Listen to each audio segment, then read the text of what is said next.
मिनश्शैतानिर्रजीम बिस्मिल्लाहिर्रहमानिर्रहीम। पाकिस्तान में जिस तरह का जमहूरी निज़ाम बना हुआ है, इस जमहूरी निज़ाम के होते हुए जिस तरह के अफराद इस वक्त जो हैं वो हुक्मरान बनते हैं, पिछले 75 सालों से हमने देखा है कि ये जो तरीक़ा इंतख़ाबात है, इसमें सिर्फ़ बासर लोग ही मुंतखब हो पाते हैं और फिर वो आम आदमी का इस्तेहसाल करते हैं। यही वजह है कि पार्लियामेंट में बासर लोग हैं और उन्हीं बासर लोगों ने ही फिर हुकूमत चलानी होती है और हुकूमत चलाने के लिए भी वो फिर मनमानी करते हैं और उनके लिए फिर इंसाफ के तकाज़े भी बदल जाते हैं। माशरे के लिए जहाँ पर समाजी इंसाफ की ज़रूरत है, माशी इंसाफ की ज़रूरत है, इसी तरह अदालती निज़ाम भी माशरे के साथ जुड़ा होता है। अल्लाह पाक ने कुरान पाक में वाज़े तौर पर इसी चीज़ पर ज़ोर दिया है कि इंसाफ कायम करो, क्योंकि माशरे में मिलजुल कर रहने में खाओ किसी भी मज़हब से इंसान का ताल्लुक़ हो, दीन इस्लाम ने इंसाफ का जो है वो हुक्म दिया है। आज जब हम 21वीं सदी में जी रहे हैं तो इस वक्त भी जो ममालिक माशी तौर पर बहुत ज़्यादा स्ट्रॉन्ग हमें नज़र आते हैं और जहाँ पर हम देखते हैं कि मईशत उनकी मजबूत है, उसके पीछे हमें ये भी नज़र आता है कि वहाँ पर उनके जो हुक्मरान हैं वो अपनी आवाम के साथ जो है वो अच्छा सलूक करते हैं और वहाँ की अदालतें जो हैं वो आज़ादाना फ़ैसला करती हैं और वहाँ पर आम आदमी को इंसाफ मिल रहा है। यूँ जिन ममालिक को हम काफिर माशरा कहते हैं, गैर मुस्लिम माशरा कहते हैं, वहाँ पर हम देखते हैं कि अमन व सुकून भी है, अदालतों में भी इंसाफ मिलता है और समाजी तौर पर भी जो है जो बंदा जिस अहल होता है उसको उसकी जॉब भी मिलती है और हुकूमत भी जो है वो उस तरीके से काम करती है जिस तरीके से अवाम की फलाह व बहबूद ज़रूरी होनी होती है। गोया कि जितने भी हमारे दीन इस्लाम की जो सेंस है वो सब कुछ हमें उन ममालिक में नज़र आ रहा है जिन ममालिक को हम काफिर माशरा कहते हैं। आइए ज़रा हम देखते हैं कि पाकिस्तान का अदालती निज़ाम जो है, अगर उससे आम आदमी को पाला पड़ जाए तो उसके साथ फिर ये अदालती निज़ाम किस तरह का सलूक करता है।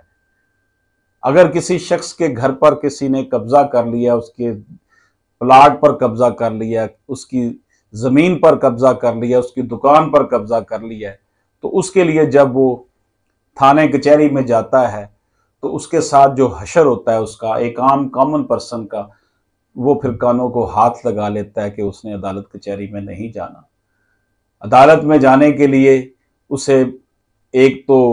बहुत ज़्यादा वकीलों की फ़ीस की ज़रूरत होती है, दूसरा फिर एक लंबा इंतज़ार।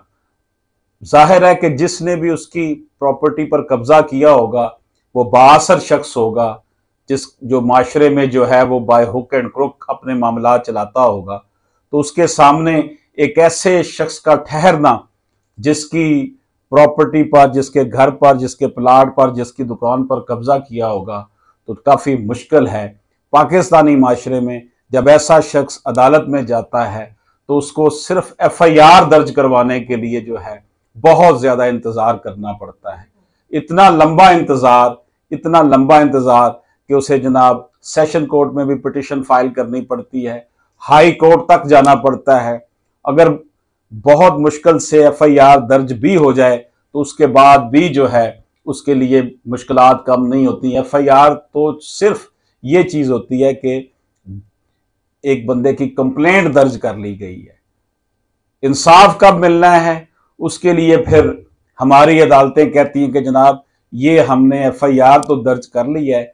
ये हम उस बंदे की तहकीक करेंगे, इन्वेस्टिगेशन होगी, उसको पकड़ेंगे, देखेंगे। आप सिविल कोर्ट में चले जाएं, क्योंकि अगर आपने अपनी प्रॉपर्टी लेनी है तो आपको सिविल कोर्ट में केस करना पड़ेगा, क्योंकि जिसने भी कब्जा किया होगा उसने कोई झूठे सच्चे जो है डॉक्यूमेंट बना रखे होंगे। यूं ये जुल्म का सिलसिला जो है civil court, district court, high court और सुप्रीम कोर्ट से होता हुआ 27, 28 साल, 30 साल, 35 साल में मुकम्मल होगा। उस वक्त तक उस शख्स से एक तो उसकी प्रॉपर्टी छिन चुकी है, दूसरा उसे 25-30 साल अदालतों के धक्के खाने पड़ेंगे। तो अब आप देख लें उसके दिल में फिर इस मुल्क के लिए, इस रियासत के लिए क्या मोहब्बत होगी, इस निज़ाम के लिए क्या मोहब्बत होगी, इस माशरे के लिए क्या मोहब्बत होगी। और सबसे बढ़कर ये कि वो फिर अपने जो फेलो मैन्स हैं, जो उसके दोस्त अहबाब हैं, जो इस माशरे के रहने वाले लोग हैं, उनसे वो किस तरह मोहब्बत करेगा, उनसे किस तरह वो लायल होगा, इस रियासत से कैसे लायल होगा जब उसे पता है कि इस माशरे में तो इंसाफ ही नहीं मिलना। अब इसका जवाब ये दिया जाता है जनाब फिर क्या किया जाए। इसका हल सिर्फ और सिर्फ अल्लाह पाक के दिए हुए निज़ाम, कुरान और सुन्नत के निज़ाम में है। कुरान और सुन्नत के निज़ाम में ना तो इस तरह की जमहूरी हुकूमतें कायम रह सकती हैं और ना ही इस तरह का वसीदा निज़ाम जो है वो चल सकता है। जब निज़ाम मुस्तफ़ा नाफज हो जाएगा तो हर शख्स को जो है वो इंसाफ मिलेगा, हर शख्स को जो है वो उस तरह इंसाफ मिलेगा जिस तरह अल्लाह और अल्लाह के रसूल का हुक्म है। ये जो सूरत हाल हमारे माशरे में बनी हुई है कि अमीर को इंसाफ मिलता है, अमीर के लिए अदालतें छुट्टी वाले दिन भी खुलती हैं, अमीर के लिए 62 लोगों के लिए अदालतें रात 12-12 बजे तक खुलती हैं, और आम आदमी जो है वो इंसाफ के लिए धक्के खा रहा है। ये माशरा किसी तरह भी दीन इस्लाम का हामिल माशरा नहीं हो सकता। यही वजह है कि हर तरफ हमारे यहां नफ्सा नफ्सी का आलम है और रियासत, हुकूमत और हुकूमती तमाम अदारे जो हैं वो यकीनी तौर पर इस वक्त जिस हुमागिर ज़वालो इनतात का शिकार हैं और अवाम जो है जिस तरह महंगाई की चक्की में पिस रहे हैं और माशरती तौर पर जिस तरीके से बेचैन हैं, इसका हल सिर्फ यही है कि यहां पर अदालतों में अल्लाह का निज़ाम, मुस्तफ़ा करीम सल्लल्लाहु अलैहि वसल्लम का निज़ाम नाफज हो जाए। और वो तब होगा जब पूरे मुल्क का सिस्टम बदल जाएगा। जब सिस्टम बदलेगा, रियासत सही मायनों में कुरान और सुन्नत के मुताबिक चलाई जाएगी। फिर अदालती निज़ाम, समाजी निज़ाम, माशी निज़ाम, सियासी निज़ाम, तमाम के तमाम निज़ाम जो हैं वो अल्लाह और अल्लाह के रसूल के मुताबिक चलेंगे। तो फिर लोगों को सुकून होगा और वो वाकई समझेंगे कि पाकिस्तान बनाने के लिए जो हमने कोशिश की थी, हमारे बड़ों ने जो कुर्बानियां दी थी, उसका जो है ना वो हासिल हसूल हो गया है, उसको उस मकसद का हसूल हो चुका है। वरना यही सूरत हाल बनी हुई है कि यहां पर लोग मायूसी का शिकार हैं, बेयकीनी का शिकार हो चुके हैं। जो हो सके तो गिरेबान के चाक सी लेना, वरना तुम भी हमारी तरह ही जी लेना। अल्लाह पाक हम सब का हामी और नासिर हो।